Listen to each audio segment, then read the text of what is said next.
There was once a highway, but having no traffic, it was not a real highway. Then it got some traffic and became a real living highway. Now it wants to be rid of traffic and become God knows what. One version says that all creation arises from life's breathing, that its breath produces other breaths, and these breaths produce physical bodies, and some of these bodies produce minds, and these minds produce thoughts, and the bodies with minds and thoughts become aware of their own existence. A striking achievement, but as per this account, the origins of it all is breath. Variations of this story abound in the annals of man. What do you perceive they're trying to say? There are several ways you might try and deal with the noise of traffic. Try to ignore it. Try to increase the sound of its speed so that it might pass by sooner. Try to move your front porch further from the road. Try to alter your auditory abilities so that you no longer hear it. Try and move somewhere new that has no traffic. Try and learn to accept it. And let's see, well, there's probably more that I left out. But although it should be pretty obvious, I'll make note anywho. There are two distinct forms of mysticism, the written, the verbal poetic forms, most often spiritual in nature with many references to God, which can produce in many tears of deep joy and a singular state of warmth and reassurance. Then there is the other form, which is the indescribable experience itself. Even those sincerely interested in the matter tend to let the two merge and lose sight of the distinction. A certain man who once became sick of his normal plight decided, I'll deprive myself of food, of sex, of sleep, and see what will happen. And men today continue to replay this scene. It is understandable why they so conclude, but they are premature in that they commence their efforts at a place too far removed from today. Jesse leaped on the train, pulled out his guns, and declared, everyone on board will be robbed, raped, and shot. Everyone, of course, but me. The refried song of the intellect. The way of all flesh is the way of all mind. With the former so fast, the latter seems always behind. Hey, what happened? Where'd everybody go? What made me do that? Hey. Local conditions knew it had a fool on its hands when it saw life so easily trick out him by telling him to go ahead, count to one, just start there and I'm sure you'll quickly get the hang of it. And get the hang of it he did, and even unto this day is not able to turn loose of it.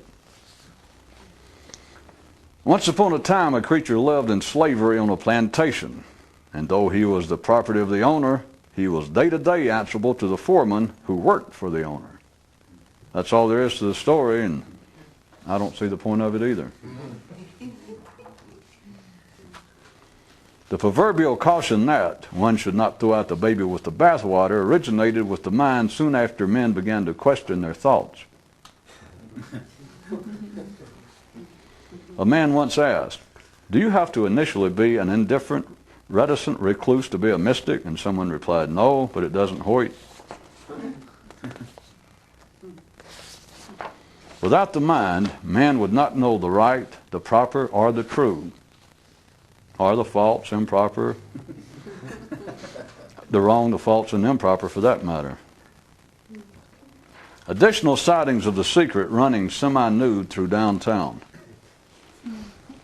Those selling courses and videos say that their form of crunches is the most efficient method for abdominal development, while those hawking boards and mats say that nothing will ever replace old-fashioned sit-ups. What? You missed it again?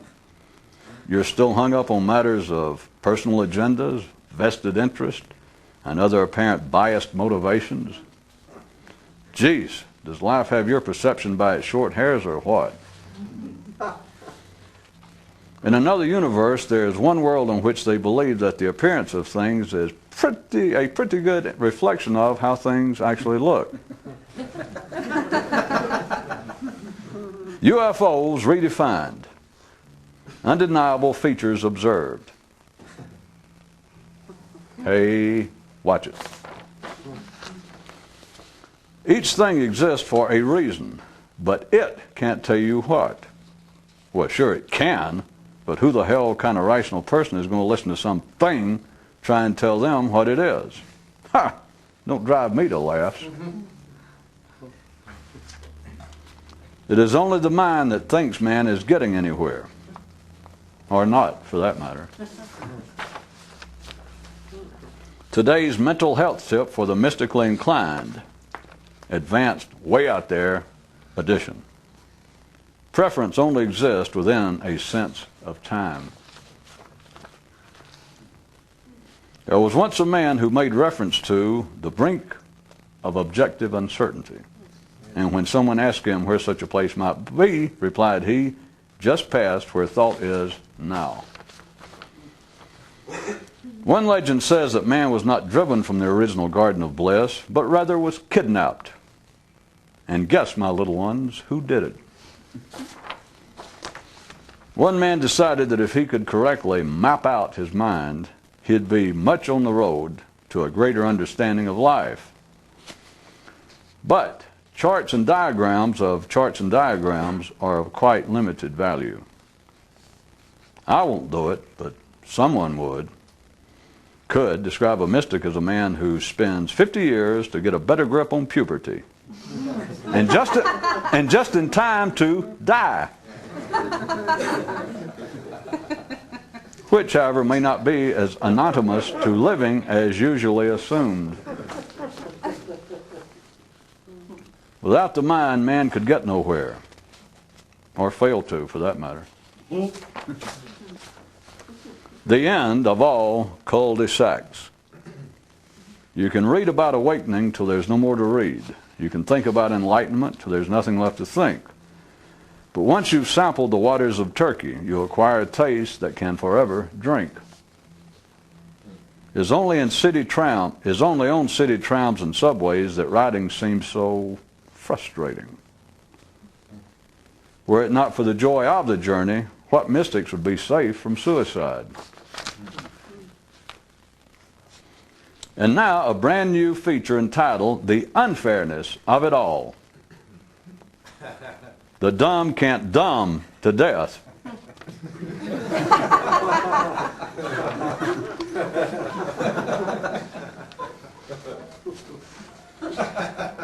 One of the huge aspects of the mind is that anything it can think of, it can then think an endless number of things about.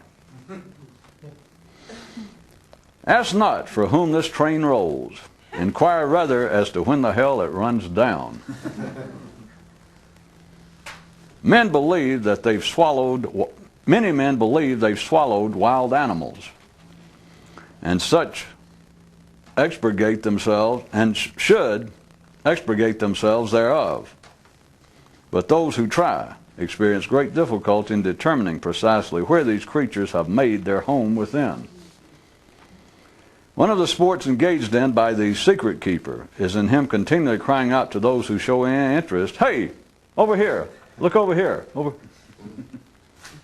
If you can tolerably listen to the ideas of ordinary people, this alone is proof of your ordinariness. Without the mind, a man wouldn't know what to choose next. Well, besides the same old simple stuff his body'd pick out. It's rumored that a book still exists entitled Everything You've Always Wanted to Know About Everything, but that it's only available to those who no longer need to know anything. Ah, rat's ass, said the thoughts of Andrew Carnegie, in conjunction with those of all philosophers, theorists, and men of science. One thing about those of the transcendental bent, when they're taken away by aliens from worlds far away, they're taken by aliens from worlds really, really far away. Or as Buddha would say, I wouldn't have it any other way. Redefined, rat's ass, the sentiments of mystics forced to stay home. Additional aspects of the world of thought brought into proper alignment. Historical figures exist primarily for the purpose of making history exist. If you suspect this might actually have something to do with the relationship between the mind and its thoughts, you could be getting to be a superior suspicioner. Fate, as spelled with an extraordinary F. Born a cow, die a cow. But mooing is open to change.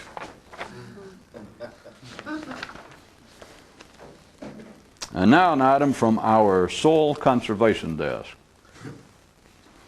Once you begin to think, you live in a sinkhole. After that, you sort of have a choice of either contacting your alderman or county agent or someone maybe like Rumi, maybe. And now another in our continuing series we call, Where Are They Now? Where are they now?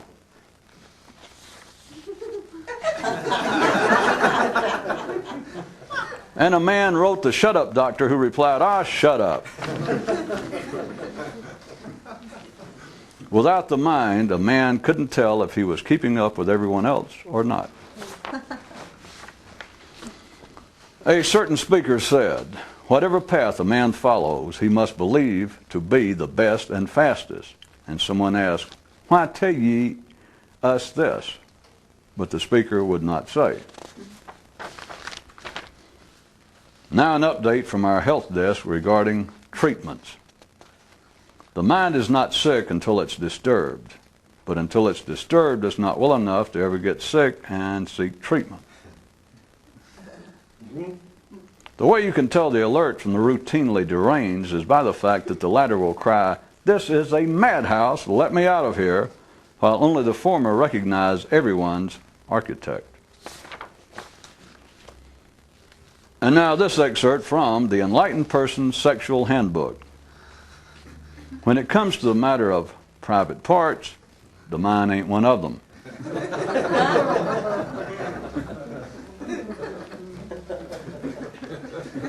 How to tell the difference between a patriotic cow, a faithful sheep, and a steadfast man is that they all take it personally. Question number 3006. What rhino mother would pay ransom for her little one? There was once a mystical school whose primary method was to be aware of every thought and to give each a number as it came and went. The purpose of this effort was not to make one aware of one's thoughts, but aware that they were individually fungible and totally irrelevant. Of what major achievement is it for those of Gibraltar to discover they live on a rock? Although I certainly wouldn't do it, someone of lesser discrimination might describe a mystic as a man who can lie alone in bed, staring at the ceiling, and be just as miserable and disturbed as everyone else. Of course, not discounting the possibility of there being non-standard levels of misery and discomfort. Some reassurance, huh? Without the mind, man could not breathe properly so as to be a man. The simple and ordinary prefer to think of their foe as an external reality, as with Lucifer, Satan, so as to not face where it actually resides. Well, just consider it, what I just read. The simple and ordinary prefer to think of. Now, just who would put men up to such a thing? The mundane believe the name of the game is penance, while the few know it to be self-defense. After all, there is no profit without survival. The scheme of compassion, for those who know, amounts to don't step on a lame man's toe. This based on the fact that those in the city who limp do so for no particular or personal reason, and by continuing to do so, confess what little fault they find therewith. A man seeking to be humble does not waste his effort in refraining from calling a hippo large. Nor does one seeking enlightenment squander his time belittling the mind. or praising it, or saying anything about it for that matter. Somewhere along the way, so pondered one man, why does not my organ of consciousness, when in the throes of its natural needs and desires, give me some physical sign? Same as, for instance, does my sex organ under similar conditions by getting a hard-on. Ah, but sir, it does. It does. More common terms uncommonly defined. Say something. That's the term. What ordinary people do when they don't know what to say. Hey, we may be on a roll here.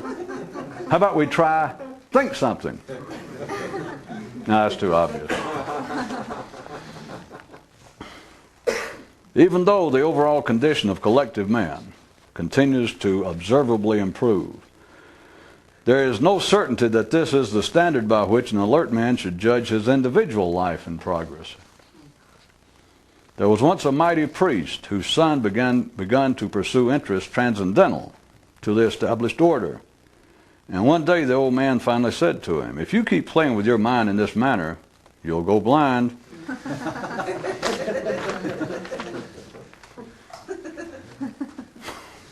One mystical type man one day mused to himself, when it gets to the place that just the sound of other people's voice is damn near unbearable, I bet you're getting somewhere.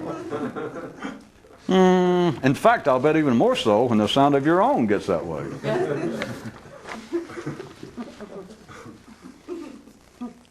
What concern does life have over keeping the secret from man when so few ever come to grips with all that is obvious? Smoke can certainly obscure the presence of fire, but not of itself.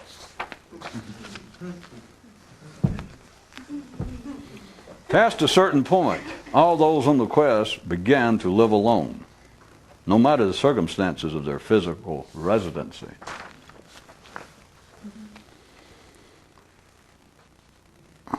According to the sole true history of mysticism, which was long ago burned and forgotten, there is no such thing as the mystical way, only the ways concocted by each mystic. Good thing no one remembers that, or it could put a whole nother twist to the matter, huh? But let us not leave too vague and unsteady, for after all, where there are explosions, there is always a stick of dynamite. Feel better? One man had a squirrel he kept under his hat, and the squirrel had talents. It could sing a song, calculate debts, and send the man telepathic messages all at the same time. But a man standing over there interrupted, "Hell, my mind can do that."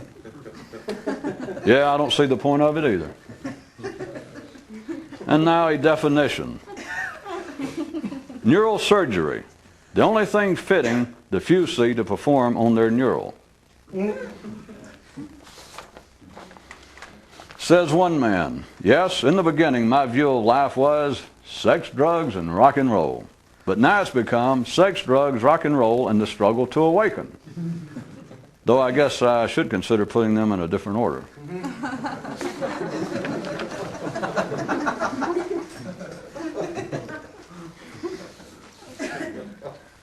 If nothing from nothing leaves nothing, and all additions to infinity still equal infinity, and all outlines drawn of circles are circular, then exactly what is it that the mind inquires about?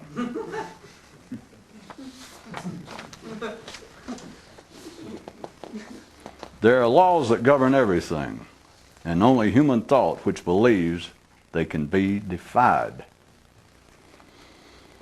Do those who know live in a better world, or do they merely live better in the world they know?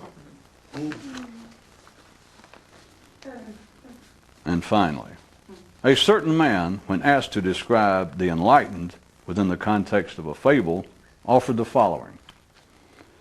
There was once an elephant who became aware of its elephantness. End of story, end of discussion.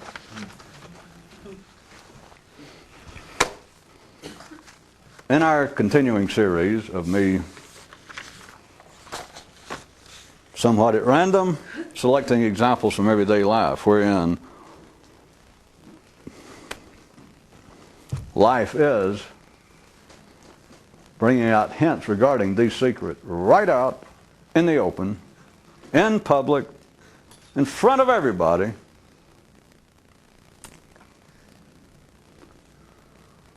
And also my caution that I have used as a preface about not attempting to analyze and look for motivations and etc.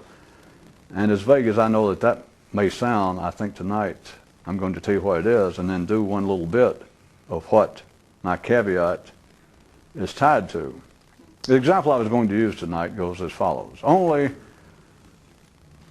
only celebrities who dismiss and degrade fame are those for whom theirs is already fated.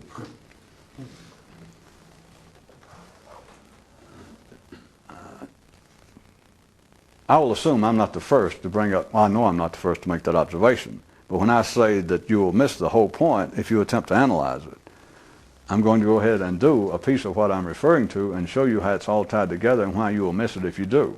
You understand what I'm saying? If you find they're interviewing some guy and they say, here he is, he was a famous, a famous running back with the Washington Redskins in the early 70s. And let's say that you're so young you didn't keep up, you never heard of the guy. But they assure you that the man was just extremely famous, and at the time that his first signing bonus constituted the largest of its sort ever paid up until that time in the National Football League, etc. And all the endorsements. But the point is, let's say that you keep up a little bit of football now, enough to know that the man is no longer, well, you know from you look at his age, you see him there, let's say they're interviewing him on TV, and the time in which he played, and you know that he's no longer playing, and you know for damn sure you never even heard of him. But we'll assume that he was famous. Or it could be somebody you had heard of.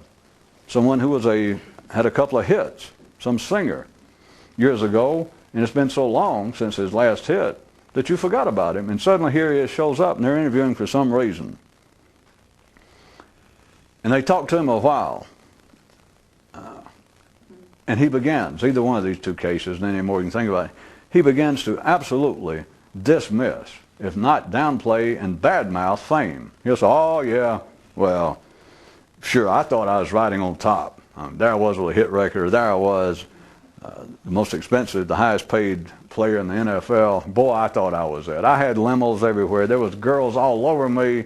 I mean, it was 2 or 3 a night, and I was taking all kinds of dope, but hey, you know, that's just what you think at the time. I don't really get carried away, but by God, you know, now I've straightened out. Very common in our day and time for them now to be a professional Christian of some sort. But the point is, they have seen the light, and they will downplay fame and fortune now that they don't have any. Now that's easy, but when I say don't try to analyze it or you'll miss it, all I've described thus far takes place all the time. But now consider, and I'm not going to stay long, but all the possible ordinary people's, observers' reactions to that. First off would be probably the obvious one to most people, a kind of cynical one, that you could take what I use as an example, you could take that as being some form of cynicism. That is, an ordinary person hears this interview, and they turn to somebody else, or they think to themselves, hey, you weren't bad-mouthing the women and the dope and the money back when you had it. You're bad-mouthing it now because nobody paying attention to it unless you gave some kind of story. You don't have it anymore. And it's like now they pay you to get around bad-mouth it. Come off of it. That'd be one. Another one would be somebody hear it. Let's say if the guy is making a pitch for a clean, a spiritual life, and it's some spiritual type person hearing it, and they go, well, good. They don't see it cynical. They go, God or good fortune or the good forces of the universe has dealt with the man's spirit. I mean, it's good that he saw the light. Then you could have somebody beyond just the mere reverse cynicism. Someone could say, well, is he lying? I mean, what caused this? He's not telling us all. The point is, what I described, and since I've been doing this series for the last 4 or 5 programs, you notice I didn't make any comment. I just told you what I had to say. Just picked out an example from life. No strange words, no strange descriptions. Kinds of things that you've observed already, the kinds of things you hear. And I didn't make any comment. But this time I went ahead so that you understand why I keep urging you not to try and analyze it or to look for motivations in it. Because ordinarily, just the three examples I used of three outside observers, here, my fictitious person, my ex-famous person now dismiss fame, now that they don't have it, and three possible reactions. And there could be more than that, would be discernible enough and different enough that we could describe. Here's the point. Their reactions to it is part of the whole thing. And if you attempt to analyze it from any position, whether the ones I mentioned or your own, what you have done then is separate yourself from it. You now look at what the hint that life was giving, you look at as being something apart from you. And you'll never see what's going on. Because the kind of motivation, the kind of analyzation that people normally have to what they see in life is part of what they see in life. And if you go along with it, then you can't see. You have at least stuck something in one eye. You've at least done this, at least. So that's why, if I continue this series anymore, when I point out, don't try, in a sense, to think about it. It's just because you've already heard it and you've already thought about it if you paid any attention to it the first time around. You already had some thought about it, but you took your thought about it as being your thinking about it. Your thinking about it was part of it. That's why you can't see what's going on. That's why the ordinary man cannot see what's going on. I think tonight I'm going to give you 1.5 or 2. I'm going to give you a free one. I was just going to do one a night. Here's another. A hint directly from life laid right out there in the open, just right in front of you. A short one. The war on drugs.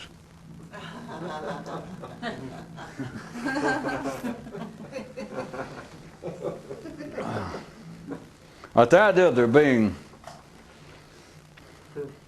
a secret, the idea that there have been people that in some way apparently just understood what life was about, which would certainly constitute the secret with a capital T and S. But all the many ways that you can infer, such as I just did in one sense, infer, hint, point to how people keep themselves separate from a greater understanding of life, and even me using words like stupid, pointing out that one of the advantages of being dumb is that you can't dumb to death. See, that one seemed to be, it was on another page, and it seemed to be separate from the one about mystics being able, one guy's opinion, to suffer in a special way. But that is, not suffer, but they can lay in bed by themselves, not even move, and actually be as miserable as everyone else. Then I also point out on that page that that is notwithstanding the fact that there could be unknown, non-standard levels of misery. So don't take it personally. Then I put it on another page, and perhaps I should have them closer together, was what's one of the advantages of being stupid. Well, at least you can't stupid to death. There being a tacit inference there in reference to supra. But be that as it probably wasn't. Well, by your reaction. It is not.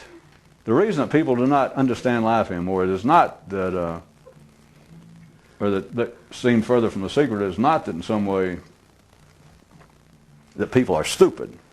It's easy to say that, and it's a shorthand, and I throw it in all sorts of little news items. Whereas if you've been around, and you should feel it, not referring to me, but you should be able to feel some of the reality of life, that there is no place to call people stupid, and that I'm not doing it literally. But it is not because people are stupid, dense, dumb, ignorant, uneducated.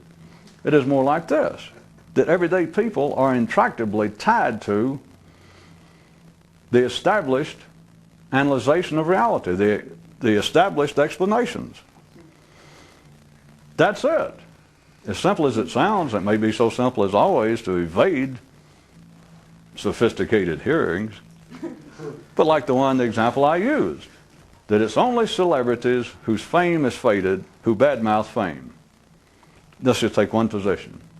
And you can say, well, sure, that makes a lot of sense. What's the big deal about that? I've already thought that. Every time I hear some guy get up and say how proud he is of himself that he's given up drugs when he took them by the carload back when he had hit records. Big deal. He hadn't had a hit in 10 years. He can't afford it. I mean, look at the clothes he's wearing in the interview. He admits he's living in a shelter now. He works for 2 meals a day answering the suicide line in some community center, and you go, what kind of deal is that?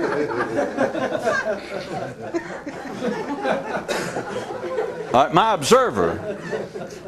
observer that I say is missing the whole point. He is missing life, standing there going, hey, here's what life's about. He's missing it by analyzing it that way.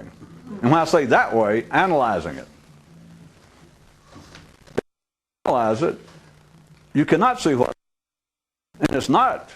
Of course, then most people, their mind will still do what's known, at least amongst the Hind brothers, as the weasel shuffle. That your mind will go, what you mean is incorrect analyzation. No, I didn't say it. I know the word incorrect. I can get it out of my mouth. It's the analyzation. And the mind goes, oh, yeah, but you mean an improper, a skewed. I know those 2 words. Well, I know one of them. And the other one I've heard. No. I said exactly all I meant to say. It is not stupidity. It is not ignorance. It is not anything else of that nature that keeps the mind of ordinary people from seeing what's going on. It is not that. It is that they are, and you can see it. It goes on continually in you and in everyone else. They are intractably, damn near inseparably, to the point that it's almost an organic connection between them and whatever the established explanations of life are. You can even, it happens all the time that people, for instance, under conditions that we're now operating, people show up here, or people write me, or somebody stops me in a Kroger store. Why is it always in a Kroger store? Well, I keep hoping that, perhaps my demographics will go up and somebody maybe stop me in a Safeway, or at any rate. That ordinary minds, much of what I'm saying, assuming that, of course, amongst us, we assume it makes perfectly good sense when you're having a good night of it. But I can explain something or point out something about life that they would have never thought, and it actually is extraordinary, not just because I say it, but it's extraordinary that they can hear it in a way that they would have never thought, they would have never heard anywhere else, and they can, by God, get a glimpse of it. It's not that they go, I never heard that, or, that's insane, or I never heard that, therefore it can't be true. Under the right conditions, many people go, But it's almost like, that they could stand to stick a pen in their hand, or they could stand to, take your eyelid and turn it inside out or something for a few seconds. But it's so unnatural, it just pops back. Or to pull your skin out till it hurts, turn it and it seems like it's going to stay there, and it turns purple and green, and you let it go, but it goes. That it's not because the secret of life, it's not the fact that what's going on in life is so strange, it's only weekend mystics. It's only those with certain wiring problems that cannot be repaired by an electrician who really believe that the secret of life or mystical reality or the mystical great truth is going to be something really strange and spooky with the background music to the Twilight Zone playing. No, it's not that. If there's any strangeness, is the fact that the mind can be made to see momentarily that life is just, there it is. But it is so unnatural that people are wired up in such a way, life has done it, that it is almost impossible, physically, literally. It's got nothing to do with spiritual curses and flaws in the nature of man. It is simply the structure of man inside of life that it's almost inseparable, or he is almost inseparable with his ties to whatever the established explanations, descriptions, paradigms of life are. Wherever he is, it doesn't matter. You can't let the mind jump in and go, well, you could be talking about a man who is, a Jew could say, you're talking about a man who grew up in an Islamic or an Arab environment. And sure, his perception of reality is skewed. No. It doesn't matter what. There's no explanation better than another. There's no proper explanation. Speaking of that, perhaps I can give a little more apparent contemporary flesh and bones to it. I continue to receive questions from people, by mail and other ways, but questions in reference to, or questionings about my periodic references and passing references to actual figures in history. Well, tonight in the news items, I mentioned Buddha, Rumi, Jesse James. Well, put Buddha and Rumi. Let's leave it something reasonable instead of Jesse James and Andrew Carnegie.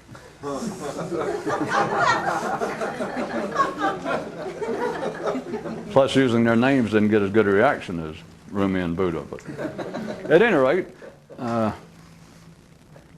people ask questions on the basis of what it amounts to is, am I trying to give some veiled hint, or that they should pursue such as that, or if there are writings around that would be of some particular importance? There is something far beyond all of that that's in line with what I'm talking about tonight. That the kinds of people ask me questions such as this, I wouldn't bother to answer it this way, but since we've been talking around the same area, perhaps some of you will get something from it.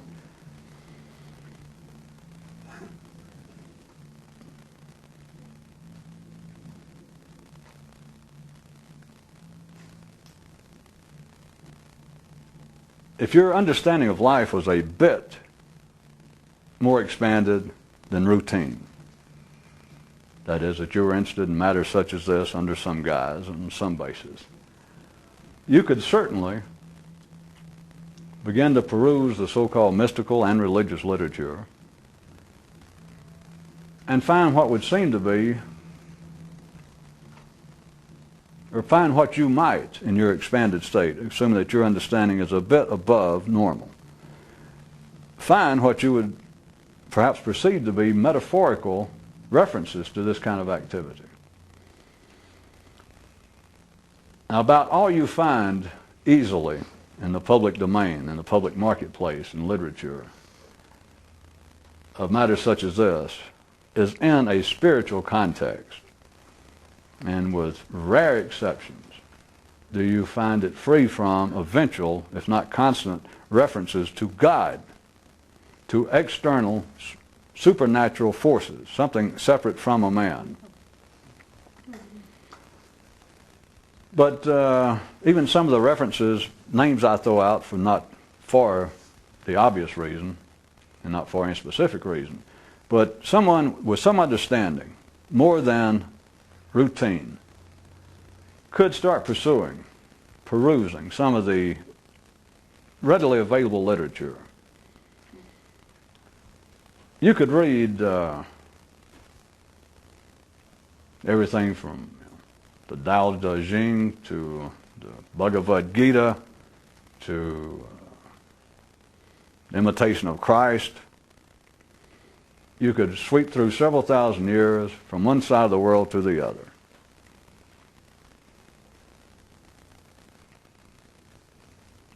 And believe, if you're understanding, I still stress this, if you had some, and I mean this in a sincere, non-derogatory, and non-cynical way, that if your understanding now, even your suspicions of life, had become rationally and extraordinarily superior than you were routinely born with, that you could begin to read such as this and take it to be metaphorical or ponder if it was. For instance, all right, let's say a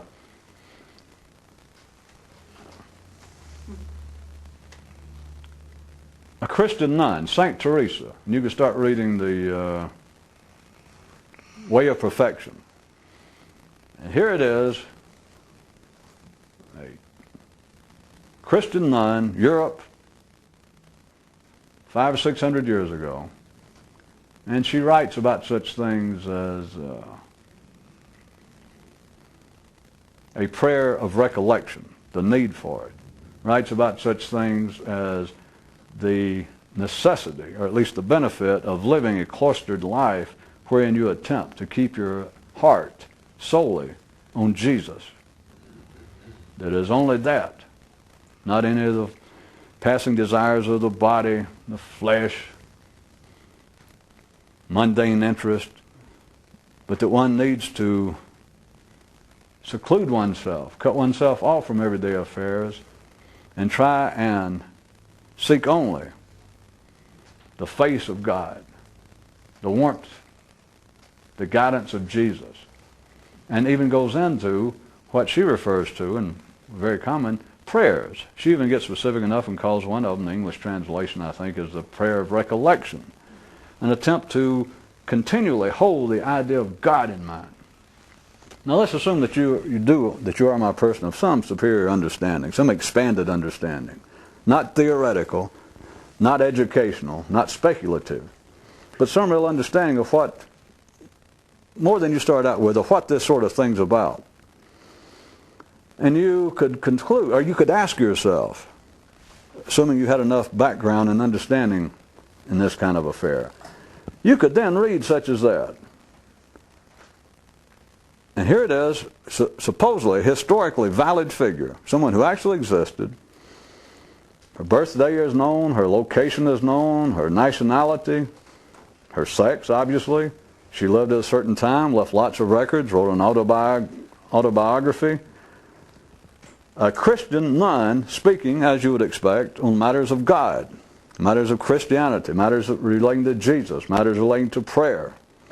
And if you had a certain kind of background, you could read that and speculate or ask yourself, wait a minute, is she speaking metaphorically, not of God, but of, as is almost inevitable, if you do not go past that point, of taking all ideas of higher consciousness, all the reality of higher consciousness, or even less metaphysically sounding, just a greater degree of understanding and personalizing it, or anthropomorphizing it, I guess to be exact, and turning it into God. And if you had some greater understanding, you could read such as this, and you might wonder, which is part of the basis, sometimes they're not that specific, of people inquiring, why did you mention so-and-so, or were you serious that there was something to him or her? You could take this example, and you could read that and think, wait a minute, a Christian nun in a monastery, such and such place, such and such time, writing this, and it's all over and over about God and prayer. Was she speaking metaphorically about understanding the need to bring one's mind under control, and that she just used those terminologies? Was she actually speaking as secularly, let us say, as Lao did 2,000 years before about the Tao, calling it a way, not a God, not a personification of the life force, but of the life force itself, the way just things are? Did she understand just as much, and just because of circumstances or whatever reason she was speaking metaphorically and calling it God? Now don't get lost, that's not the end of it. I didn't go through all this for that. The value that's possibly derived is not from that. Although, I assume, off to the side for a second, many people would take that to be a great accomplishment. And I understand that, and somewhere along the way you probably did, could have, should, but so what? You should be past it, of thinking, wait a minute, I used to dismiss, especially if you grew up, whatever your native religion or background was, and you got interested in such as this, and it would be almost predictable that you would at some time dismiss Christianity, or if you grew up a Jew, Judaism, etc. But then you reach a point that, for whatever reason, you lapse back and you start reading some of the metaphysical or the outriders of Christian literature, some besides the Bible, and you read and go, wait a minute, I may have acted too hastily. You know, St. Augustine, Thomas Aquinas, Blake, somebody, I took all that just to be that same old nonsense about God and this and that and sin, but wait a minute, I can read this in a certain way. Did they metaphorically understand that God represented consciousness, one's own personal consciousness, nothing supernatural, nothing external, right here, and if that's what they're talking about, ideas of sin is simply one's consciousness run at its normal rate, at its normal degree. One's consciousness and no more control than it was when you were born. Born a cow, die a cow. That's destiny spelled with a special D, or fate spelled with a special F. Born a cow, die a cow. But mooing is open to some alteration. So some people could say, rightfully so, nothing unusual, that they could believe that they had made progress to now look at such as that's commonly available and think, wait a minute, did they metaphorically mean something else? Now remember, that's not the point. We're not there yet.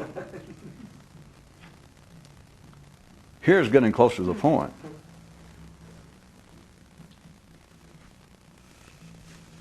You're beginning to encroach, at least on the outskirts of the secret, when it becomes apparent to you, when you begin to realize that it makes no difference whether they meant it metaphorically. And that's not even the best way of putting it. I'm going to have to give you two or three because there is no best way. We're trying to make an allegory swallow itself, which you'll gladly try to do, but it keeps coming out the other end going, well, what?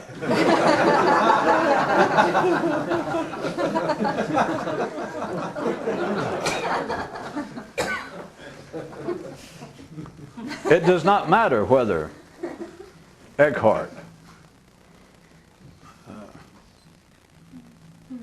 St. Teresa, St. Bonaventure, St. John of the Cross. It does not matter if they understood metaphorically what they were writing. Let me put it to you this way. Those who publicly rely on the idea of a spiritual, of a God, of some extrinsic force to man, those who rely on that, I'll go ahead and tell you, they do not use it metaphorically. They do not. So you understand, when St. Teresa, when Thomas Aquinas, that you can read it, and if you read it in a certain way, the imitation of Christ, you can look at what Christ over and over and imitate trying to be a Christian and this and that. You can see it in the same way as a Lao writing about living by the way, or Chung Chu making fun of life, pointing out that everybody that says they know what they're doing, they're idiots. Of course, me telling you that, I'm an idiot, said he. And he said, perhaps someday we'll meet all together and we'll run across somebody and look at both of us idiots and explain what this is all about that I just did to you. It's all the same thing. The point is, anyone who publicly, anyone who actually refers to this in spiritual, extra systemic terms, God being used as a description, any that refers to all of this in terms conveying forces, implying forces, or depicting forces, insisting they're forces outside of man that that constitutes this thing we seek. That is, anybody that speaks of God, to put it shortly, are not doing so metaphorically. If they understood how to do that, they would not be doing it. But let's assume that I'm not telling you anything untoward. Let's take what I'm telling you as a fact. Now we're getting close to what I'm saying as another grand example across the full spectrum of the history of man, of life going, ah! And you go, well, wait a minute, I need somebody to analyze that, or else I will. Ah! Here it is. I've already told you, just go ahead and accept for the sake of me going on, for those of you that need that kind of assurance, that all of the Christian writers, all of the Muslim writers, all of the Buddhist writers, all of the Shinto writers, all of the Zen writers, everybody, if they refer to God, they did not mean it metaphorically, although you can stand there and, if you know how to do it, and read it, and it might as well been. You could go, good God, pardon the expression, I misjudged St. Augustine. The son of a bitch, he was obviously part of the great secret effort. I mean, he wasn't any Christian. I guess he was just making a living, or he got in there and got trapped. I don't know. But that man didn't believe in God and sin. It's just obvious as hell. No, it's not. But now we're getting there. Hold on. We still haven't got to the point. Here it is. I'm telling you, let's go ahead and assume, for the sake of me finishing this, that I am telling you very clearly, very precisely, no ill will, no conditions, those who speak of God do not do so metaphorically. They do not. There you sit reading references to God by some writer, anybody I mentioned or anybody else, and you read it metaphorically. I mean, to such a degree that it may bring almost those tears of joy to your eyes. You go, this is the most fun I've had since the last time I almost glimpsed Istanbul. You just won't hold a book, or it's just that warmth, it's that kind of reassurance. It just does something. As far as words go, the kinds of visual triggering mechanisms, the ink on the paper to do to your brain, the neural system, it's not necessarily an experience of awakening, we'll call it, but it is just delightful that you almost cry. I mean, it's so happy. And you read it, and you think, the metaphor of it. And I'm telling you, it's not a metaphor. They did not mean it metaphorically, but now we're getting there. life speaks so clearly and so directly, so continually, that it can do such as that. And then other people ponder whether it's meant metaphorically when it wasn't, but it makes no difference. The truth of it is still there. And I don't mean the truth of God or the truth of anything that the person says. The truth of life going, hey, the truth of life being right in front of you, and it still lets it out. But the idea of people asking me, or possibly yourself, is not dependent upon me, of you reading something and stopping and wondering. And I know it happens to people. And they'll put away a book. They'll run across some Pilgrim's Progress or something that's fairly well known, and they'll go, oh, there's nothing to this, or Dante's Inferno, and they'll read a little bit of it, just for, they're doing nothing in the bathroom. They thought, well, why does everybody like that? You start reading, you go, my God, this is a secret kind of enlightenment manual. He just hid it all behind poetic images of God and hell, sin, the stages man goes through. Oh, he's taught, all of this takes place. This is the whole progress of one man's struggle to focus consciousness on one thing, to turn the many idols of the pre-Canaanites, the pre-Judah. Then Abraham tore them all up, him and Moses and everybody else in parts of the world, and to bring it down to one God. This is one man's progress. It's not a pilgrim's progress. Bunyan wasn't talking about some guy, some even exemplary Christian going through this great trials, these stages of trials and tribulations on this earth. That, he was talking about what he had been through in his own mind. It had nothing to do with God and sin and vanity and greed. It had to do with the mind being out of control, because that's where such as that exists. It doesn't exist anywhere else. He wrote that metaphorically. But then you ponder, wait a minute, I never heard anybody say that before. Or you think, well, why didn't he give some hint in there? Why did he keep on and on to the bitter end? To the last page, he kept on insisting about God, and be sure and be faithful to the church, and send in your money, and pray, and light candles. Why did he insist on that? Because he was not being metaphorical. But that does not belie the fact that you can read it and see that life is going, hey! But part of what keeps people from hearing it go, hey, even those that get attuned to it, such as would read the kinds of things I'm saying and begin to look for and even sense a metaphorical reality behind it, even that, you understand, helps do this. Because then the main thing, the primary thing you do, or the first thing, and many people don't get past it, is you stop.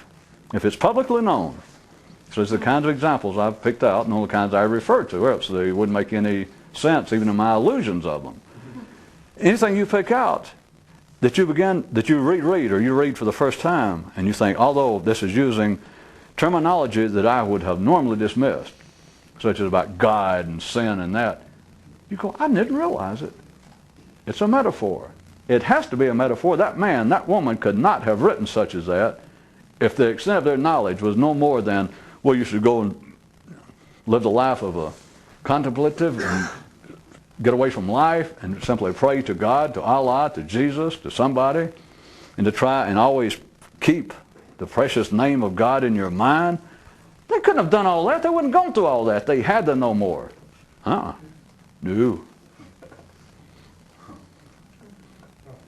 Don't throw it on them. If we're going to look for something better, here's what it should be. If you can go that far, don't worry about it. They had to know more. You should know more. It makes no difference what they understood. But beyond all of this, tonight I was also responding to the kinds of questions. And maybe even some of you wonder if sometimes I'm trying to make some vague reference or to hint, you ought to go read so-and-so. I mean, if I wanted to hint something, I would do it. I'd say it. But there is nothing. And the point is to go back and look at it and to ponder, to try and analyze, is this meant metaphorically? No!